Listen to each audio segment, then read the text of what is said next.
waa'een isaas agatee nuuf hubatamee dubbii fayyinaatti akka deemnuuf barachaa jirra malee waa'ee dubbii sirraasee barachuun eenyuuf iyyuu hin danda'amu. Hafuurri qulqulluun immoo abbaarraa bahee dhufe eenyurra qubate? Ilmarra qubate. Qubachuun isaa maaliifidha? Kennaa kennuudhaaf osoo hin taane kabajuuf dhufe jechuudha. Waaqayyo abbaan Waaqayyo ilmaa jaallata gaafa jennu akka jechuu miti. Dhumarratti maal jenna? Maqaa abbaa, maqaa ilmaa fi maqaa jennu fiin hin galtu guddoo jechuudha. Iddoo hundumaa gaafa deemtan bishaan kan jedhu argitu. Eenyuuf? Dubbii Kiristoos jechuudha. Hafuurri qulqulluun bifa gugeetiin maaliif mul'ate jedhanii kan gaafataniif immoo deebiin isaa kunootiin hin jedhu. Garuu yoo baddi beektu naannoo sanaati. Gaafa qote bulaan sun mana ishee gubuu achi baddi jechuudha.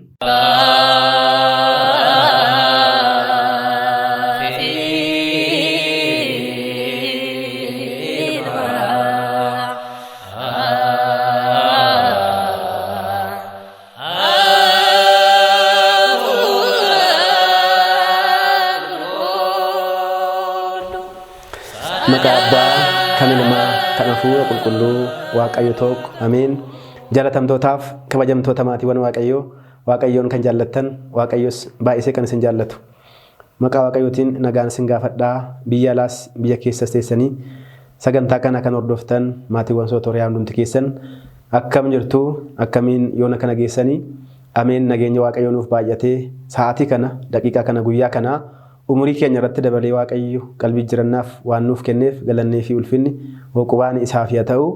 Egaa kun akkuma beekamu torbeetti tokko isiniif kan dhiyaatu dubbii Sillaasee yookaan Iccitii Sillaasee kan jedhu kutaa salgaffaa har'a qabannee isiniif dhiyaanneerra. Iccitii Sillaasee kakuu haaraa keessatti maal akka fakkaatu torbee darbee eegallee kan irraa hafee har'a wal beellamne jirra. Kanaafuu keessumatti dubbiin Sillaasee bal'aa waan ta'eef hanga danda'ame akka ittiin kitaaba qulqulluu dubbisnuuf waa'een isaas agatee nuuf hubatamee dubbii fayyinaatti akka deemnuuf barachaa jirra malee waa'ee dubbii sirraasee barachuun eenyuuf iyyuu hin danda'amu. Sillaaseen hin qoratamu ajaa'ibadha jedhanii abboonni keenya akka nutti himan qo'achaa jirra jechuudha. Qorachaa jirra jechuu osoo hin taane waa'ee isaa beeknee akka isa jaallannuuf akka ta'e hubachuun barbaachisaadha. Kanaafuu torbee darbee wangeela Maatewos boqonnaa 3 lakkoofsa 1 gubbaadha kan jiru Sillaasee laga Yordaanositti kan jedhu laallee ture jechuudha. Laga Yordaanositti dubbiin Sillaasee ifa baheeraa guyyaa kana Gahaad jedhamee illee akka beekamu guyyaa kana dubbiin Sillaasee ifa akka bahe qaamni sadan maqaan sadan raawwiiwwan sadan ifa akka bahan kitaaba sana keessaatti akka dubbifannu ilaalleerraa jechuudha. Egaa barnoota kana hamma ta'e eegallee turre dubbii abbootaatiin immoo maal fakkaata? Kutaa kana abboonni adda addaa hiikaa yookaan andimtaa kitaaba isaanii irratti kutaa kana akkamittiin hiikanii kan jedhu har'a immoo itti fufnee kutaaba sana jalatti ilaalla jechuudha. Egaa abbaa tokkoffaan Awugiston kan Hippoo bara 430 keessa abbaa turedha kuni. Akkasuma jedha dubbii kitaaba kutaa kanaa gaafa nu hiiku Waaqayyo akka kanaan duraa waa'ee ilma isaa karaa Musee fi raajotaa nutti hin dubbanne. Kanaan dura kakuu moofaa keessatti Waaqayyo abbaanii karaa Musee karaa raajota biroo nutti hime jechuudha. Ilmi koo akkas ta'a gara fuulduraatti akkas ta'a jedhee raajiidhaan dubbachaa ture jechuudha. Amma garuu ifaan ifatti waa'ee ilma isaa kunoo ilmi koo ani jaalladhu isa dhaatii isa dhagaanuun jedhee kallattiidhaan kunoo ilma koo jedhee. Kakuu moofaa keessatti akkas hin turre. Har'a garuu kunoo ilma koo jedhee ifa nuuf baase. Dubbiin sadummaa yookaan sadan tokkummaan maal akka ta'e ofuma isaatiin ifa nuuf baase. Dubbii barnoota Waaqayyo ifa yoo baase achitti eenyuyyuu qoratee bukkee kan geenye nutti hime. Kanaafuu barnoota amantaa keessatti amantaan Waaqayyoon kan kennamudha kan jennu sababa kanaaf jechuudha. Waaqayyoon barbaadanii argachuu hin danda'amu. Waaqayyo yoo mataa isaatiin of nutti ibsine irratti nuti Waaqayyoon barbaadanii argachuu dandeenyu. Kanaafuu abbaan kuni ilmi ergamee kan dhufe jechuudha abbaadhaan. Abbaan immoo ilma isaa sana gaafa inni kabaju laga Yordaanos keessatti gaafa cuubamu Kiristoos Yesuus abbaan ilma koo inni jaalladhu isa dhaga'aa jedhee hubadhaa na dhaga'aa hin jenne laa isa dhaga'aa jedhee isa dhaga'uun nurraa eegama jechuudha. Kan ilma dhaga'e abbaa dhaga'e waan ta'eef abbaan ilmi afur qulqulluun waaqa tokkodha. Waaqa sadii kan jennu miti. Qaama sadii qabaachuu isaanii hunda caalaa jabeessaatti qabadhaa hin jedha abbaan kun. Abbaa ilma hafuura qulqulluu gaafa jennu waaqa tokkodha. Maqaan sadii yoo ta'ani haa ta'uyyuu malee waaqa tokko ta'uu isaanii immoo maal godha? Jabeessaatti qabadha. Waaqa sadiin jennu. Akka warra ormootaa waaqota baay'ee hin qabnu waaqi keenya tokkodha. Seera keessa deebii boqonnaa 6:4 yaa Israa'el dhagahi Waaqayyo uumaan kee tokkodha jedhamee kan dubbatame sun. Waaqayyo uumaan keenya sun tokkoon sun qaama sadii maqaa sadii akka qabu hubadhaa malee Waaqayyo sadii hin qabnu nun jechaa jira abbaan kun. Itti fufees maal nu jedha kunis kun ilma koo jaallatamaadha kan jedhe abbaa qofa ta'uu isaa immoo jabeessaatii qabadhaa. Sababiin isaa ilmi yookaan Yesuus Kiristoos ilmummaan isaa kan abbaa qofadha malee kan hafuura qulqulluu miti. Abbaan ilma isaa dhalee hafuurri qulqulluun ilma hin dhalle. Hubadhaa asirratti walitti bu'iinsi raawwii gochaa hin jiru ni jechaa jira. Sagaleen abbaa yookaan jechi abbaa ilma qofaatti dhaga'ame. Dubbachuun kan danda'u yaaduudhaanii dubbannaa ilmaatiin kan dubbate abbaadha. Hafuurri qulqulluun immoo bifa gugeetiin Kiristoos irra qubate. Hojiiwwan sadan tokkummaa guutuun isaa kana fakkaataa nun jedha. Hojiiwwan sadan argitanii tokkoffaan maqaan jira, hojiiwwan sadan immoo jira. Ilma gaafa jedhu ilmummaan maalidha? Eenyuuf ilmummaa ta'e? Abbaaf ta'e. Hafuurri qulqulluun immoo abbaarraa bahee dhufe. Eenyurra qubate? Ilmarra qubate. Qubachuun isaa maaliifidha? Kennaa kennuudhaaf osoo hin taane kabajuuf dhufe jechuudha. Abbaan maal jedhee? Abbaani ilmi koo ani kabajuuf jaalladhu isa kana dhaatii isa dhagaa jedhee maal godhe? Dubbate jechuudha afaaniin. Hafuurri qulqulluun immoo ilmas ni kabaja waan ta'eef inni immoo bifa gugeetiin dhufee irra qubate jaalala isaa agarsiisa jechuudha. Abbaani ilma jaallateera. Hafuurri qulqulluunis ilma jaallateera. Abbaani jechaan dubbate samii keessa taa'e. Hafuurri qulqulluun immoo dhufee maal ta'e? Ilmarra qubate bifa gugeetiin. Isa booda jaalalli sadan tokkummaa ifa ba'e jechuudha. Barnoota keenya torbee keessatti waa'ee jaalalaa ilaalee turre. Dubbiin Sillaasee jaalala keessatti maal fakkaataa kan jedhu citiidhaan kan jedhu keessatti ilaalee turre jechuudha. Kanaafuu abbaan keenya haala kanaan nuuf hiikaniiru jechuudha. Isa boodatti dhufee maal jedha abbaan kun ammasii dhugumatti abbaan ilmi hafuurri qulqulluun waaqa tokkodha. Afaan koo keessatti jechoota adda addaa sadii yoon dubbadhaa jiraadhe iyyuu jedha. Ilaa hubadhaa. Jechoota adda addaa sadii jechuun maal jechuudha? Abbaa ilma hafuura qulqulluu jedhee yoon jechoota adda addaa sadii dubbadhe yoon maqaa sadii waameyyuu yeroo tokkotti maqaawwan kana al tokko waamuu waan hin dandeenyeefidha malee isaan waaqa tokkodha inni jechaa jira. Waaqa tokkodha. Garuu maqaawwan sadan kana bakka tokkotti cafallaqee yookaan immoo walitti qabee waamuu hin danda'u. Sababiin isaa maqaa adda addaa qabu waan ta'eef, qaama adda addaa qabu waan ta'eef, gocha adda addaa raawwii adda addaa qabu waan ta'eef bakka tokkotti waliin makuun hin danda'amu. Garuu afaan koo keessatti jechoota adda addaa sadii kun qaamni sadan kun yoo jiraatan iyyuu waaqni kun tokkodha inni jedha. Dubbii Sillaasee ittiin isaa baay'ee gadi fagoodha. Akkasumas itti fufa abbaan kun jechi abbaan ilma isaatiin kunoo ilma kooti yeroo jedhutti maaltu itti dhaga'ama beektaa inni jedha. Abbaan ilma ni jaallata. Akka gaafa jennu yookaan immoo abbaan ilma jaallata gaafa jennu akka abbaan jaallachuu qabutti malee akka aniif isin jaallachuun beeknutti miti. Ani obboleessa koo jaallachuu nan danda'a. Abbaan koo na jaallachuu danda'anaaf akka foonitti. Akkas jechuu miti. Waaqayyo abbaan waaqayyo ilmaa jaallata gaafa jennu akkas jechuu miti. Akka gooftaan garbicha isaa jaallatutti miti. Hubadhaa.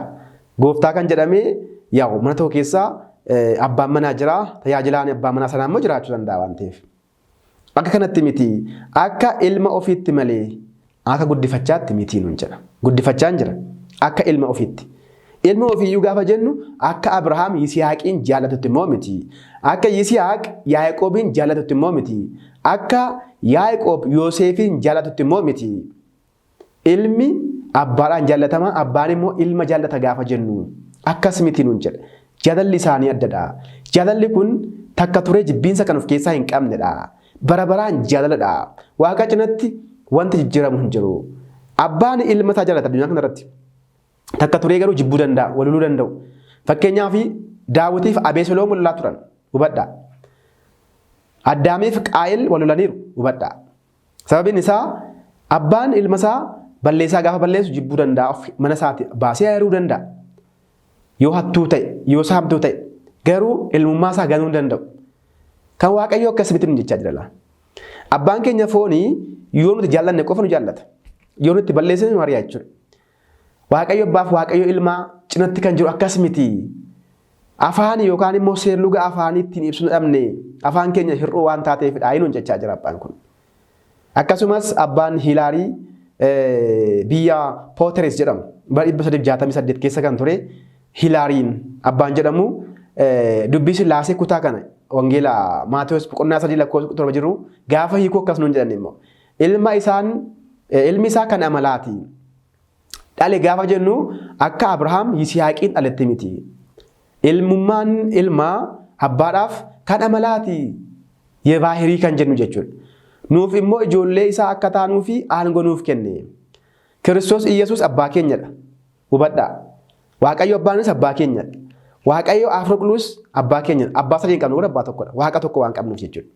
Haa ta'u iyyuu malee Waaqayyo abbaan abbaa kan jedhame Waaqayyo ilmaafidha. Waaqayyo ilmaafidha. Abbaa kan jedhame Waaqayyo Hafuura Qulqulluutiif miti. Sadan isaanii garuu nuuf immoo gara keenyatti immoo gaafa fennu maalidha? Waaqayyodha. Akkasumas abbaa keenyadha. Ilmis abbaa keenyadha. Abbaanis abbaa keenyadha. Hafuurri Qulqulluunis abbaa keenyadha waan ta'eef. Nu ijoollee kennaa Waaqayyoo waan taaneef abbaa keenya jennee Kiristoosin waamuu dandeenya. Yookaan immoo Waaqayyoof ijoollee jedhamuu dandeenya. Kan kennaati. Ilmummaan Kiristoos abbaadhaa fi kan amala isaati. Osoo ta'eeyyuu nuti ijoollee Waaqayyoo kan taanu qaama sadaniif Waaqayyo tokkoofidha. Malee achi keessaa adda ba'insaan abbaa qofaaf ijoollee kan taanu miti. Sirnaan hubadhaa. Kanaafuu waa'ee nuti ijoollee Waaqayyooti gaafa jennurree abbaaf moo ilmaaf moo fudhuuf jettanii yaadamuu qabdan jechuudha. Waaqayyoo fedha bakka Waaqa tokko jira. Isaaf maal taana? Ijoollee taana yookaan immoo mucaa taana. Kan cuuphamnu Sillaaseedhaan mitire? Abbaadhaan ilmaan Hafuura Qulqulluudhaan cuuphamna mitire? Kanaafiyyuu sadan isaanii abbaa keenya ta'u abbaa sadii garuu qabnu tokko qabna jechuudha. Waaqayyo tokkodha waan ta'eef. Maqaa abbaa kan ilmaa kan Hafuura Qulqulluu Waaqa meeqa? Waaqayyo tokkoon hin cuuphamna jechuudha. Argitanii Waaqa meeqaan cuuphamna? Waaqayyo tokkoon cuuphamna jechuudha. Abbaan Waaqa, ilmi Waaqa, Hafuura Qulqulluun Waaqadha waan ta'eef. Waaqa sadii hin qabnu. Dhumarratti maal jenna? Maqaa abbaa, maqaa ilmaa fi maqaa jennu fiin hin galtu guddoo jechuudha. Maqaa abbaa kan ilmaa kan Hafuura Qulqulluutiin. Kan isa booda'u Waaqa tokko. Waaqa lama sadii miti jechuudha. Kanaafuu Waaqa tokkoon immoo abbaa tokkodha jechuudha. Abbaa tokko isa dhalanne jechuudha. Dhalachuun keenya immoo ajaa'ibaan ittidha waan ta'eef kana seera cuuphaa keessatti kan baratamudha. Akkasumas kutaa kana abbaan qulqulluun Jeeroom beekaan biyya Yerusaalem bara 420tti kan jiraachaa ture. Akkasuma jedhanis iccitiin sadan tokkummaa laga cuuphaatti mul'atee nuun jedha. Sadan tokkummaan laga Yordaanositti mul'ate. Gooftaan cuuphameera. Hafuurri bifa gugeetiin gadi bu'eera, irra bu'eera. Sagaleen abbaa ilmaaf dhugaa baheera. Hubadhaa, ilmaaf dhugaa baheera. Akkamittiin dhugaa bahee? Ilmi koo ani jaalladhu isadha jedhe. Dhugaa bahuun kana caalu hin jiru. Ilma Waaqayyoo ta'uusaa nutti hime jechuudha. Har'as taanaan Iyesuus Kiristoos ilma Waaqayyoo ta'uu kan hin dubbanne Hafuura Qulqulluu kan hin qabnedha. Wangeela Maatewos boqonnaa 16:18 gubbaa irratti qulqulluun Phexros maal jedhee? Ati Kiristoos jiraataa ilma Waaqayyooti jedhame ture. Isa booda Kiristoos maal jedheen? Yaa Phexros kana kan siif ibsee fedha foonii fi fedha dhiigaa miti yookaan yaada addunyummaa kana miti. Abbaa koo isa miitu si ibsee jedheen. Abbaan inni samii maal jedhee immoo dhugaa baheera jechuudha. Ilma koo san jaalladhu jedhee immoo dhugaa bahee argitanii? Ilma koo erga jedheeti Iyesuus Kiristoos ilma Waaqayyoo abbaate jechuudha. Sababa kanaafuu abbaan keenya Ambroos inni Miilaan haala kanaatiin immoo nutti akka himu hubachuun Jeroom nutti himu akka qabu hubachuu qabna jechuudha. Jeroomii gooftaan cuuphamuunsaa Hafuura Qulqulluun bifa gugeetiin irra buluusaa sagaleen abbaa immoo dhaga'amuun isaa haala kanaan nutti himaa jechuudha. Abbaa birooni abbaa Jeroom jedhama. Jeroomii yeroo baay'ee dhiifama Ambroos jedhama. Ambroos of the Miilaan kan jennu jechuudha. Paappaasii biyya Miilaan kan ta'e bara 397 keessa kan ture. Abbaan kun immoo waa'ee dubbii Sillaasee wangeela Maatewos boqonnaa 3:17 irra jiru bal'inaan nuuf ka'a jechuudha. Achi keessa xiqqoo ishee furanna, yaada xiqqoo ishee furanna. Akkasuma jedhanii immoo sababa cuuphaa gooftaa keenyaan waa'een dubbii Sillaasee ifa nuuf ba'e jedha. Osoo Kiristoos hin cuuphamne ta'eeti dubbiin Sillaasee ifa nuuf hin ba'u. Barnoota torbee darbee keessatti kaayyoon cuuphaa wanta gurguddaa afuriif jenneera. Sana keessaa tokko maalidhaa? Dubbii Sillaasee yookaan icci Sillaasee nuuf ibsuufidha jenne. Akkuma Kiristoos qajeelummaa hundumaa raawwachuun nu barsiise nutis qajeelummaa raawwachuu qabna. Qajeelummaa wanta gaarii raawwachuu qabna. Kiristoos Iyesuus Waaqayyo ta'ee osoo jiru qajeelummaa raawwate. Qajeelummaan isaas maalidha gaafa jennu? ilmummaa argachuuf yookaan immoo mucummaa argachuudhaaf osoo hin taane fakkeenya nuu ta'uudhaaf laga Yordaanositti deemee cuuphamee nuun jedha. Isayyuu laga Yordaanos hin deeme. Yordaanos cina gaafa ga'u Yordaanos ni baqattee jedha. Ni baqatte gara fuulduraatti. Tabboonni naannoo Yordaanos jiran immoo ni utaalan jedha akka jabbii. Sababiin isaa uumaa isaaniitu achitti cuuphamuuf jechaa jira waan ta'eef. Kanaafuu qajeelummaa akka isaa raawwachuu qabna of tuuluu hin qabnu. Wanta ati kana wanta kan biraadhaaf wanta siif godhamuu barbaadu atis nama biraaf godhi. Kiristoos kana nu barsiise. Cuuphaan isaan fayyadu garuu namoota biroo waan fayyaduuf garuu godhuu barbaade. Cuuphamuun Kiristoosiin wanta fayyadu hin qabu. Haa ta'uyyuu malee nuun immoo waan nu fayyaduuf nuuf raawwachuuf barbaade. Kasoomina isaa agarsiisa kun.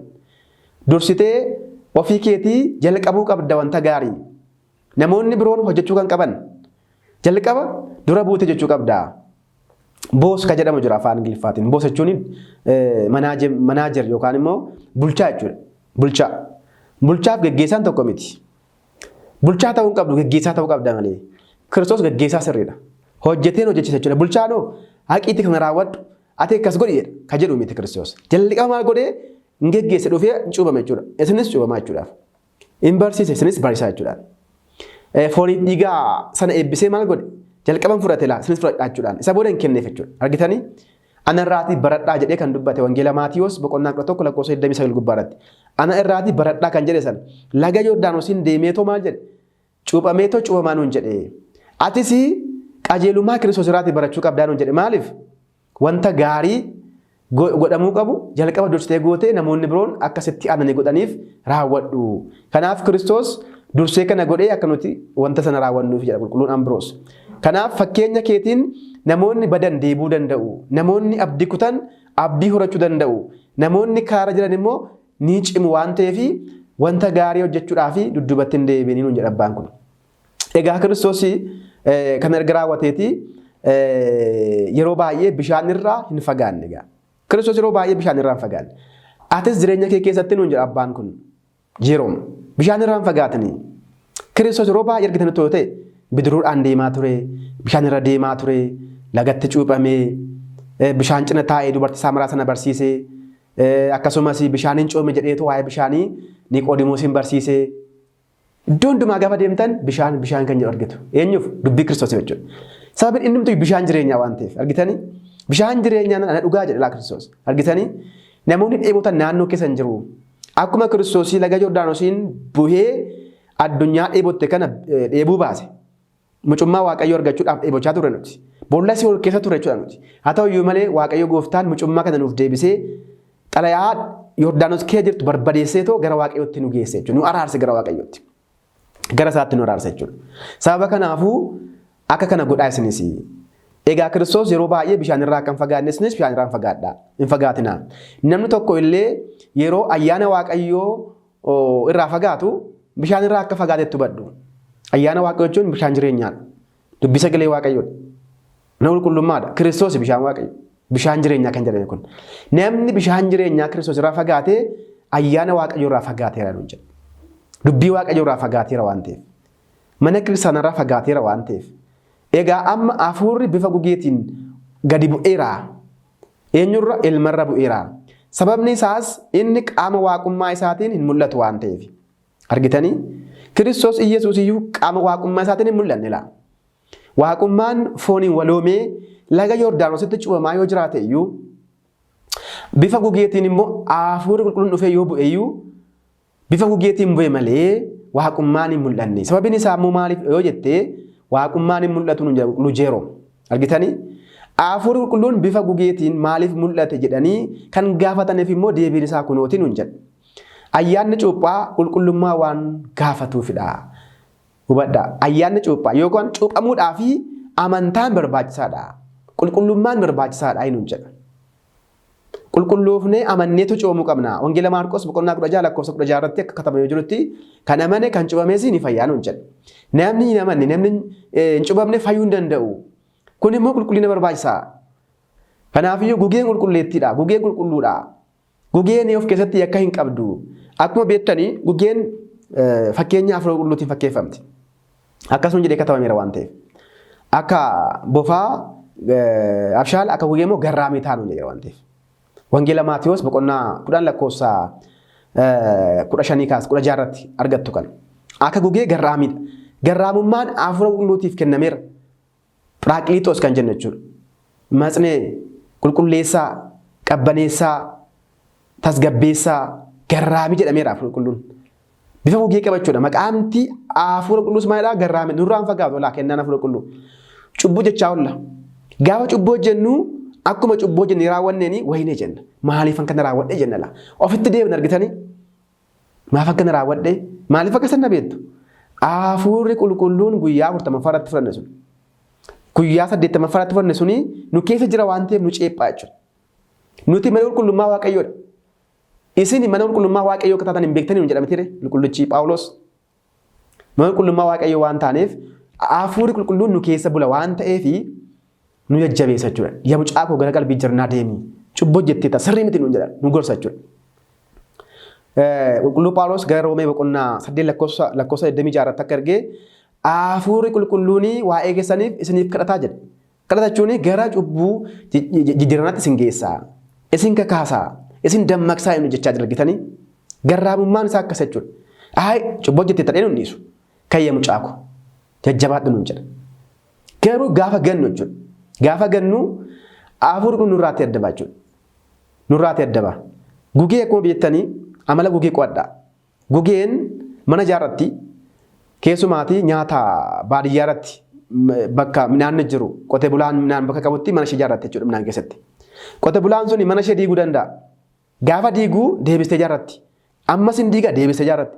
Ammas hin diiga deebistee ijaarratti laa mana ishee kan. Garuu yoo baddi beektu naannoo sanaati. Gaafa qotee bulaan sun mana ishee gubuu achi baddi jechuudha. Argitanii hafuurri qulqulluun bifa gugeetiin bu'eera mitire. Anis yoo isin gaarii hojjettanii dhufeen isinirra bulaa wanta gaariin isin hojjechiisaa jira Waaqayyo gooftaan. Fakkeenya jechuudha. Sababa kanaafuu yoo cubboo hojjenne nuti mana qulqullummaa Waaqayyoodha mitire. Mana gugeetiin fakkeeffamna jechuudha nuti. Mana gugee sanaan fakkeeffamna. Nuti mana gugee taanee cubbuu yoo hojjenne mana keenya diigneera jechuudha. Mana gugee diigna jechuudha. Mana Waaqayyoo diigna jechuudha. Ammas nu hojjenna, boris nu hojjenna, garuu hin deebina laa ni ijaaramna. Maaliin? Hafuurri qulqulluun sun deebisee nu ijaara laa. Hin diigamnaa nu ijaara, hin diigamnaa nu ijaara. Garuu guyyaa tokko dogoggorree yoo Waaqayyoon arrabsine, yoo Waaqayyoon ganne, Waaqayyoon gubne jechuudha laa. Hafuura qulqulluu kan arrabse cubbuun isaa ifamuuf jedhamee barraa'eera. Hafuura qulqulluu gannu jechuudha kun. Battala sanatti nurraa sokka jechuudha kennaan hafuura qulqulluu. Kennaan hafuura qulqulluu gaafa nurraa sokkoo nama arrabsaa oola jechuudha. Nama jibbaa oola jechuudha. Dubroo Maariyaam kan taate ishee arrabsaa oola. Kiristoos Iyyesuusin nuuf kadhatannee arrabsaa oola jechuudha. Namoonni baay'een ikkoo warra kan isaan ta'aa jiranii sababa kanaaf dhala. Kennaa hafuura qulqulluu sana waan dhabaniif dhala. Garuu itti fakkaataa jira. Maqaa Kiristoosii waamu garuu waamu duwwaan isaaniin fayyadu jechuudha. Argitanii sababa kanaafuu kennaan hafuura qulqulluu sun bifa gugeetiin bu'eera. Kanaafuu qulqulluun abbaan keenya Jeroom maal jedhaa ayyaanni cuuphaa qulqullummaa gaafataa nuun jedha. Gugeen qulqulleettidha waan taateef. Gara laafettiidha. Seera uumamaa boqonnaa 9 dubbisaa. Abbaan keenya Nohi gugee ergeera mitire. Gaafa inni erguu deebitee dhufte laa. Miilli ishee dhoqqee ture. Ammas ni erge. Lammaffaa irratti maal fidee dhufte? Qeexamaa yookaan allaadduu fidee dhufte. Sagalee gammachuu fidee dhufte jechuudha. Sadaffaa irratti ni ergee achumaan sokkite jechuudha. Argitanii? Ni sokkite jechuudha. Kun maal agarsiisa beektu? Kun gugeen garraamii akka isheen taate. Ajajamtuu akka isheen taate. Namoota Waaqayyoof jiraatan irra kennaan hafuura qulqulluu akka bulu wanta gaarii akka hojjechiisu immoo hubachuutii qabna jechuudha. Ayyaanni cuuphaa nagaa barbaada. Gugeen fakkeenya nagaati. Gara Nohitti gaafa dhuftu allaadduu fidee dhufte nagaan bu'eera jette laa. Nagaan bu'eera. Waaqayyoo addunyaatti araarameera. Nagaa kana qabadhu jettee allaadduu fideetti laatte. Argitanii nuti illee ayyaana Faasikaa irratti keessumaatii qidaamee ishee shaaramte yookaan qidaamee shuur kan jennutti abboonni keenya ganama qeexamaa nuu kennu. Maaliifidha? Boolli si'ol cufameera. Nagaan bu'eera jechuudhaaf sagalee nagaa sagalee gammachuu Waaqayyoo addunyaarra jiru. Waaqayyoo ergamoonni samiirra jiran addunyaa kanaa wajjin kan samiirra jiran jechuun walitti araaramaniiru. Galanni samiirratti ture addunyaa kanatti ta'eera. Tokkummaan bu'eera jechuudhaani abboonni keenya nuuf lallabu jechuudha. Nuuf lallabu jechuudha. Kanaafuu ayyaana cuuphaa nagaa barbaada. Ayyaanni cuuphaa maal barbaada? Qulqullummaa barbaada. Sababiin isaas gugeen qulqulleettiidha. Akkasumas gugeen nageenyaan fakkeeffamti. Gugee adiin keessumaati jechuudha. Kanaafuu bifa gugeetiin kanaaf irra bu'e jechuudha. Maaf quurootiin hin buune? Maaf bifa jiru biraatiin irra buune? Maaliif simbirroo biroon fudhanne? Jedhanii namoonni gaafatan jiru waan ta'aniif bifa gugeetiin fakkeeffamee hafuurri qulqulluun irra bu'e. Gaafa akkasii immoo gugeenii hafuura qulqulluudhaan immoo hin jiru laa. Bifa gugeetiin fakkaatee irra bu'echaa jira. Argitanii? Akkasichaa jira jechuudha. Hafuura arginee jirra garuu bifa qaamaatiin. Argitanii? Maal arginee jirra? Hafuura qulqulluu arginee jirra garuu bifa maaliitiin? Bifa qaamaatiin argine laa.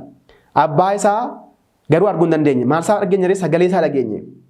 Ilma argine hafuura qulqulluun immoo gadi bu'u argine irraa bifa gugeetiin argine abbaa immoo sagalee isaa dhageenye jechuudha. Sagalee isaa dhageenye jechuudha. Kanaafuu abbaa arguu hin danda'amu waan ta'eef garuu dhaga'uu dandeenya dubbii isaa. Inni abbaa waan ta'eef nutti hin mul'atu waan ta'eef.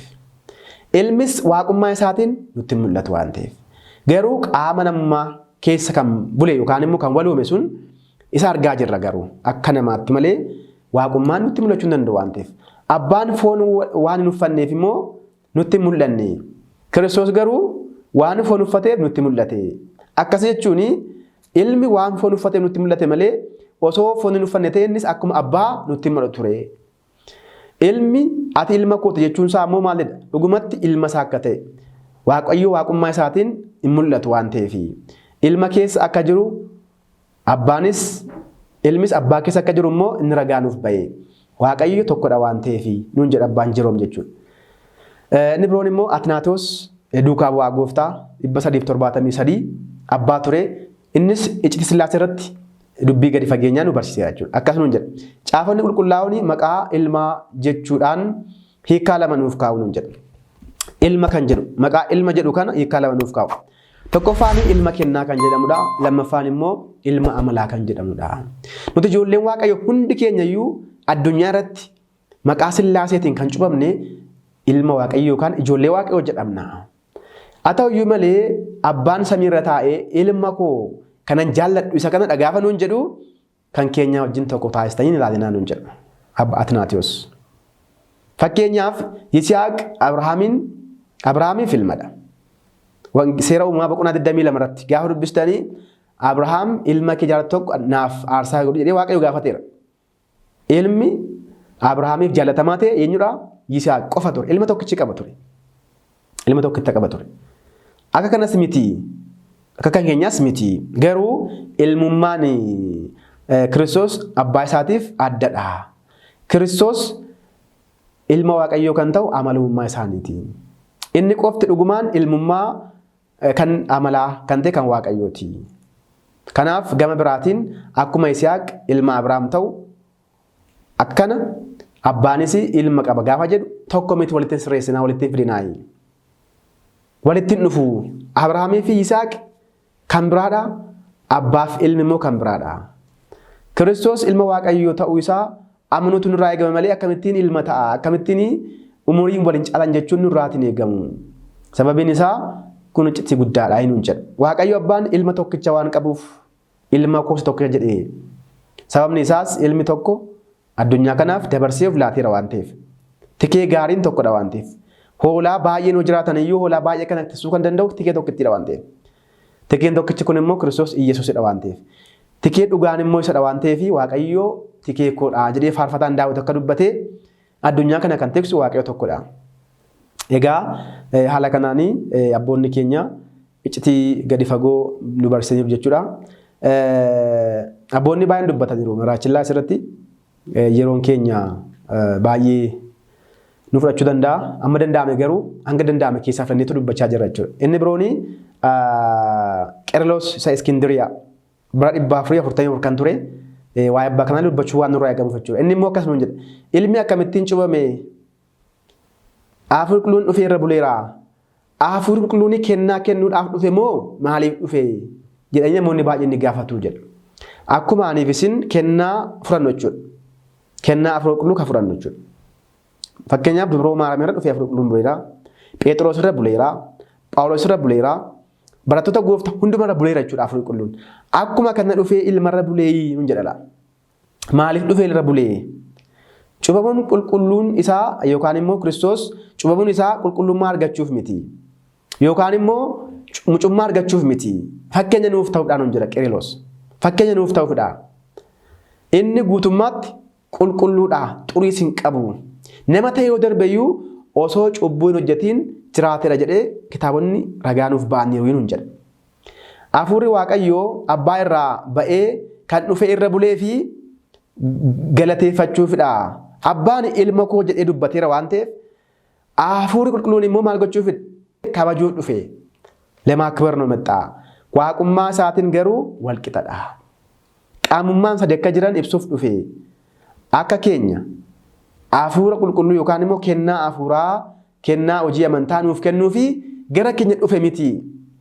Amma mee dhumarratti karoora fayyina Waaqayyoo hubannu. Inni guddaan sana nuuf ibsuuf dhufe. Waaqayyo jaalala dhala namaatiif qabuun kara ilma isaa addunyaa kanarratti mul'ate. Ilmi isaa immoo dubbii fayyina raawwatee ol ba'e. Erga ol ba'ee booda'oo hafuurri qulqulluun dhufeetoo duuka bootarra bulee kennaa hafuuraa isaaniif kenne. Mana kiristaanaa geggeessaa kan jiru har'a hafuura qulqulluudha. Sababa kanaafuu dhufee kennaa lammaffaa nuti kiristaanonni fudhachuu qabnu abbaa ilmarra bu'eera. Sababiin isaa bu'uu kan danda'anii eenyudha? Ilmaa fi hafuura qulqulluu qofadha. Abbaan hin mul'atu, samiirra jira. Hundaan abboonni keenya maal nuun jedhu? The two hands of the father. Harka lamaan Waaqayyo abbaa nuun jedhu. Eenyu fi eenyu?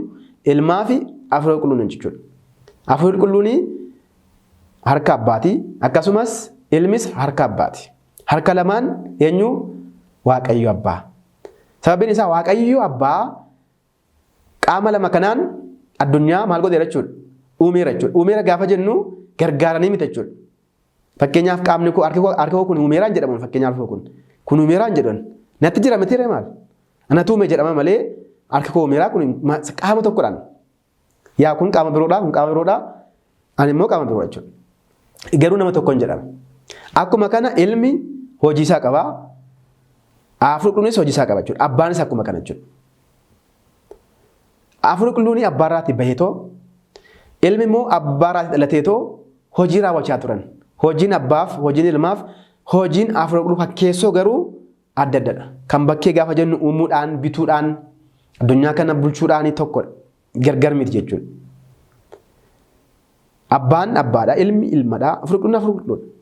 Sababa kanaafuu gooftaan keenya fayyisaan keenya Yesuus Kiristoos galaana Yordaanos keessatti gaafa cuubamu hafuurri qulqulluun kan dhufe irra bulee kennaa hafuura qulqulluu kennuufidha. Osoo hin taane fedha abbaa raawwachuuf dhufe.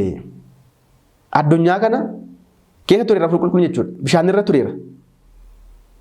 Seera uumamaa boqonnaa 1:2 gaafa dubbistanii addunyaan kun bishaaniin guutamte akka isheen turte. Bishaan kanarra immoo dukkanni akka ture. Bishaan kanarra maaltu akka ture? Hafuurri qulqulluun akka buufatee ture immoo nutti hima jechuudha. Argitanii durumaan iyyuu ture. Bishaan irra kan jiru eenyudha? Hafuura qulqulluudha. Kiristoos Yesuus immoo kan cuubame bishaan keessattidha. Durumaan iyyuu tureera bishaan hafuurri qulqulluun kuni amma immoo maal godhe? Bishaan kuni kan irraa dhalattanidha. Ani immoo dhufeen isinirra bulaa. Maqaa Kiristoosiin cuuphamtu. Ani immoo dhufeen isinirra bulee hojii qulqullummaa isin hojjechiisa jechuudhaaf dhufee ragaa bahuudhaa fi akka galaana Yordaanositti Kiristoos irratti qubatee nutti himu jechuudha abboonni keenya. Egaa dubbii bal'aadha kuni. Abboonni keenya barnoota amantaa kan ta'e haala adda addaatiin nuuf ibsaniiru. Garuu gabaabinaan warroota kana ilaalle nu gaha. Waaqayyo hanga hunaatti nu barsiise maqaan isaa kan qulqullaa'ee fi kan eebbifame nuuf haa ta'u bakka jirtan hundumatti nageenyi Kiristoos ni baay'atu nagaadhaan tura.